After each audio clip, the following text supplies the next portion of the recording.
Marked to LeFleur, delivered by the U.S. Postal Service. Jackson, the capital of Mississippi, is a beautiful historic city whose downtown is on the National Register of Historic Places. But Jackson is also about the future, as shown by the gleaming headquarters of MCI WorldCom.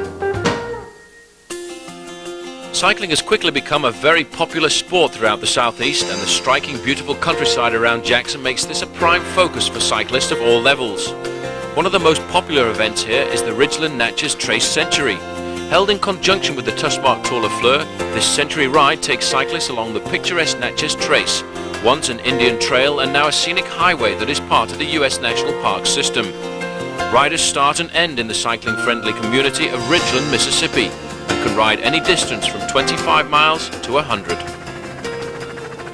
Still Mercury looking very confident at the front of this pack, and it looks as if Gord Fraser's actually popping off the front there. This must be some kind of psychological move to say to all the other guys in the race, look, we've got control of this, you're not going anywhere. Well, oftentimes a sprinter will do that in the middle of a race, open the legs up a little bit so as not to fall asleep. You don't want to get too far behind in the race. We see here now brakes for him. Things are starting to shake up a little bit here. Serious move, the first serious move of the day. Bart Bowen in there for Satin, so that is very interesting indeed. And the main field quite a long way behind, snaking up the highway, obviously realizing they've got to chase this down because Bart Bowen is the kind of rider who has a serious chance at victory. Mark Waters here, the Canadian champion, is in this group, as well as Jesus Zarate from the Mercury squad, and obviously the old Dutchman there, Harm Janssen, just coming into view. Well, Janssen certainly has the upper hand in this, as he's probably the fastest sprinter out of this group. Bowen, a cagey American rider, very, very strong, very experienced. Zarate rather, very, very experienced Mexican rider. So a good break here. Will some of the bigger teams let it get away?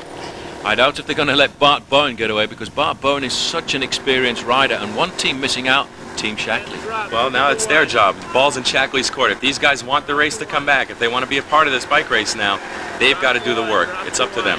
Let's not forget, yesterday in the Bud Light Criterium, Graham Miller and Jonas Carney were 3rd and 4th.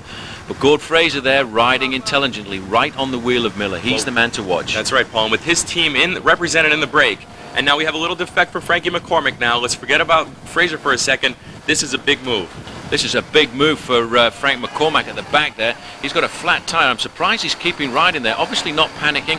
A very experienced pro. He's even got his brother Mark alongside. Sure, and he's going to wait for the team car to come up. They're well aware that he has a flat tire by now. What he needs to do is to get the service car in position to change that flat. They'll pull over to the side of the road and they'll perform the service for him.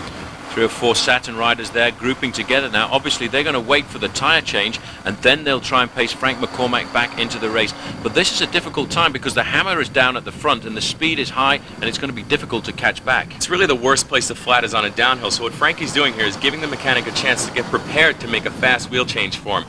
Don't panic. Wait for the guy to get into position and then complete the mechanical.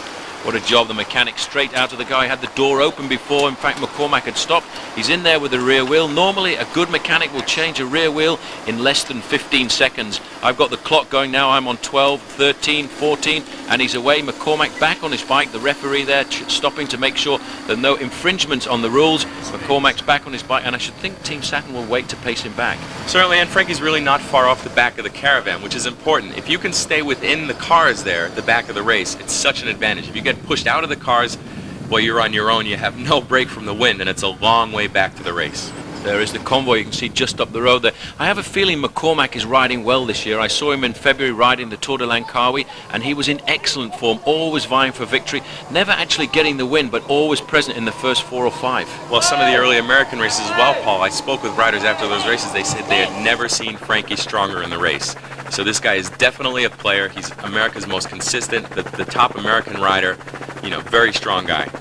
Still big pressure on at the front. That tells me, in fact, that breakaway has probably been reeled back into the main pack here. So once again, the whole pack coming together, and whenever there's a big long line, there's never very many white jerseys far from the front. Again, it's the big team, the Mercury boys on the front, keeping the hammer down. Well, you also wonder if these guys didn't get some sort of word that McCormick had a defect, as he probably is their biggest challenge in the race. Is McCormack coming back? There are 3 riders with him, and again it would appear in fact that somebody from the Navigators had a problem as well, because 3 Navigator riders as well coming through the convoy, the race caravan with the neutral service vehicles there, pacing them back on. McCormack back in the pack.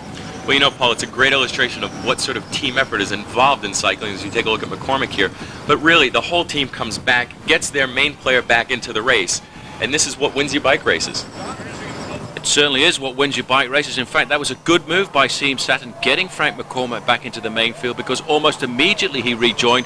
This leading group of 16 riders got clear, and now nearly all the major teams are represented. Well, this is really the move of the race here, Paul, with all the big teams up there. They've all got their players. Fraser's in there, McCormick's in there, Graham Miller from Shackley's in there. There's really no one who has the motivation back in the field to chase, and you see Mercury knows this is the move.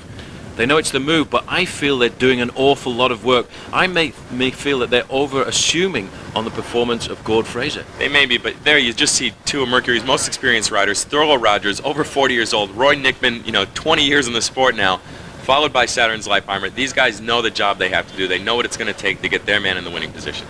The winner has to come from this lead group of 16.